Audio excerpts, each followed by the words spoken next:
మాజీ మంత్రి, తెలంగాణ రాజకీయాల్లో మంచి నాయకుడిగా నేపథ్యం ఉన్న బాబు మోహన్ గారు అయితే ప్రజాశాంతి పార్టీలో జాయిన్ అయ్యారు. కొంతమంది ఆశ్చర్యం వ్యక్తం చేశారు. ఏంటి బాబు మోహన్ ఏంటి ప్రజాశాంతి పార్టీలో జాయిన్ అవ్వడం ఏంటంటూ కూడా మాట్లాడుతున్నారు. సార్, ఈ విషయం ఎవరైనా మీతో చర్చించారా? ఏంటి మీరు ప్రజారాజ్యం పార్టీలో జాయిన్ అవ్వడం ఏంటని ఎవరైనా అడిగారా మిమ్మల్ని? అడగల, నువ్వే అడుగుతున్నావు. ఎందుకంటారు సార్ ప్రజారాజ్యం పార్టీని ఎంచుకోవడానికి ప్రధాన కారణం ఏంటంటే? ప్రజారాజ్యం పార్టీ నాకు కేఏ పాల్ గారు కానీ వారి బ్రదర్ కానీ 30 సంవత్సరాల నుంచి స్నేహితులు, బాగా ఫ్యామిలీ మెంబర్స్. నేను వేరే పార్టీలో ఉన్నా కనుక రాలేదు. ఆ పార్టీకి రిజైన్ చేశాను కనుక వెంటనే రమ్మన్నారు కనుక కుటుంబానికి సంబంధించిన వ్యవహారం కనుక వచ్చాను. ప్రజాశాంతి పార్టీలో ఏం నచ్చిందంటారు మీకు? అంటే పాల్ గారిని చూసి వచ్చారంటారా, లేదంటే ఇది ఒక పార్టీని బలోపేతం చేద్దామన్నా ఏంటి? అన్నము ఉడికిందా లేదని ఒక్క మెతుకు చూస్తావా, కుండలో ఉన్నాయి మొత్తం పీసుకుతావా? పాలుగారు ఏంటంటే మాకు తెలుసు కనుక, ఆని ముత్యం కనుక, పాలుగారు ఏది చేసినా బ్రహ్మాండంగా ఉంటుంది కనుక, వారి ఆలోచన విధానం బాగుంటుంది కనుక పాలుగారు ఓకే అని వచ్చినాం. ఎలా ఉంది సార్ యాక్సెప్టెన్స్ ఎలా ఉంది? హ్యాపీ అయినా మీరు వచ్చినందుకు? నిన్ననేగా ఎలక్షన్ కానీ ఎలా ఉంది, చేదుగా ఉందా, పుల్లగా ఉందా, తీయగా ఉందా అప్పుడు తెలుస్తుంది.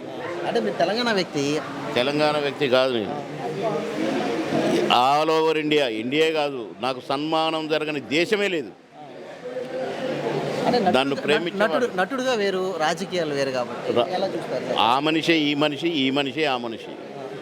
అంతేకాని నేను రాజకీయంగా నాకు ఇంకొక గెటప్ ఏదని చూస్తారా? నన్ను బాబు మననే చూస్తాను కనుక నేను తెలియని వాడు ఉండడు, లేరు ఏ తెలుగువాడుగా కూడా ఉండరు పిల్లల దగ్గర నుంచి.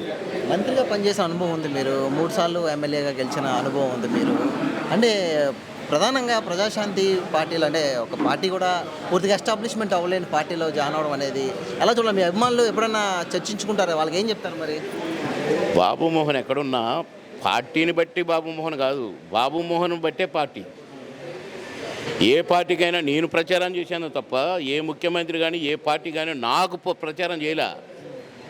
ఇంత పెద్ద బీజేపీ పార్టీకి కూడా నేను 14 రాష్ట్రాల్లో నేను ప్రచారం చేసిన, గెలిపించిన. నన్ను గెలిపడానికి ఒకటి రాలా.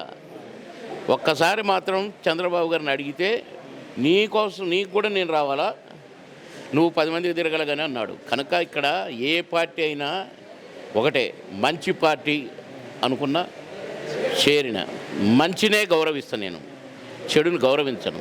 మిగతా పార్టీలని కల్మషం, కుళ్ళు, కుతంత్రం కనుక ఐ హేట్. అంటే పాల్ గారు పదే మాట్లాడుతూ చెప్తూ ఉంటారు, రాష్ట్ర అప్పులు తీర్చేస్తానంటారు, స్టీల్ ప్లాంట్ కోసం డబ్బులు ఇస్తానంటారు, ఇలాంటి రకరకాల అంటాను కాదా బాబు.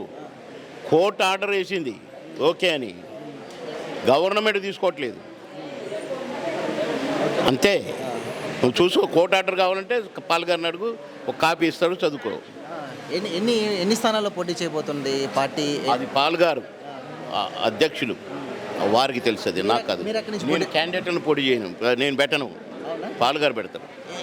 మీరు ఎక్కడి నుంచి పోటీ చేయబోతున్నారు? వరంగల్ నుంచి పోటీ చేస్తాను. ఇందాకనే చెప్పిన, మొన్న వచ్చినప్పుడు చెప్పిన.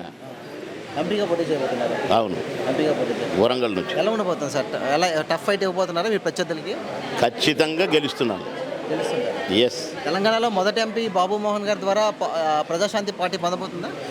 ఉంటుందో ఉండబోద్దో అది వెయిట్ అండ్ సీ. వెయిట్ చేయి, పోలింగ్ అయిందాక. ఓపిక లేదా? ఓపిక చేయాలి, తప్పదు. ఎలా ఉంది సార్ ఆంధ్ర రాజకీయాలు చూసినప్పుడు ఏమనిపిస్తుంది మీకు? ఇక్కడ 2 రాజకీయాలు ప్రధాన పార్టీలు ఉన్నాయి, 3వ పార్టీకి సంబంధించి మీ సెల్ఫిష్ పార్టీలే. ఎవరైనా సెల్ఫిష్, నేనే, నాకే, నాదే. కానీ పాలిటిక్స్లో మనది, మనకే, మనము అని అనాలి. కృష్ణ, ముఖ్యంగా పవన్ కళ్యాణ్ మీ పవన్ కళ్యాణ్ ఆయన ఆర్టిస్ట్, నేను ఆర్టిస్ట్, దట్స్ ఆల్. సో అది వరంగల్ నుంచి పోటీ చేస్తున్నా, ఖచ్చితంగా గెలిచి తీరుదానంటూ కూడా మన మైరా మీడియాకి ఆయన తెలియజేశారు. వీడియో జర్నలిస్ట్ క్రాంతితో ఉదయం మైరా మీడియా విశాఖపట్నం నుంచి.